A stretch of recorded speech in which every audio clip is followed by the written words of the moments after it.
আমি আজকে করতে চলেছি একটি নিউ সায়েন্স এক্সপেরিমেন্ট। তো সায়েন্স এক্সপেরিমেন্টটি থাকবে জলের ঘনত্ব। তো বন্ধুরা, চলো আপনারা ডাইরেক্ট ভিডিওটি দেখে বুঝে নিন কি এক্সপেরিমেন্ট। সো বন্ধুরা, আমরা নিয়ে নিয়েছি 3টে কাপ এবং 3টে কাপে দেবো সমান পরিমাণ জল। তো সমান পরিমাণ জল আমি এক এক করে ঢেলে নেব এবং মাঝখানের যে গ্লাসটা আছে, মানে যে ছোট কাপ, সেখানে আমি মেশাবো 2 চামচ চিনি এবং ডান সাইডের যে ছোট একটি কাপ আছে সেখানে আমি 1 চামচ মেশাবো।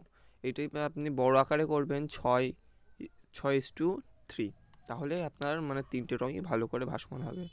এবং 3টে ডিফারেন্ট কালার মিশিয়ে দেবো যাতে লেয়ারগুলি ভালো করে বোঝা যায়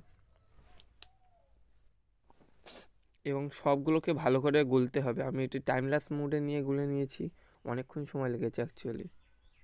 এবং এটিকে আমি একটি বড় পাত্রে ঢেলে নেব, যেটা ডেনসিটি বেশি, মানে 2 চামচ চিনি যেটা মিশিয়েছিলাম সেটা একদম নিচে দেবো, তার উপরে দেবো 1 চামচ চিনি।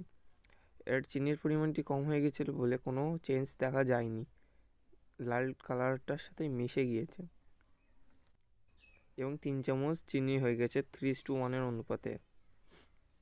এবং কালো কালার যে জল ছিল ওখানে কোনো চিনি মেশায়নি বলে সেটি একদম উপরে ভাসছে।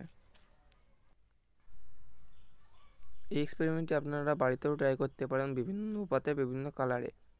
তো ভিডিওটি দেখার জন্য থ্যাংক ইউ। এবার এটাকে নষ্ট করে নিলাম।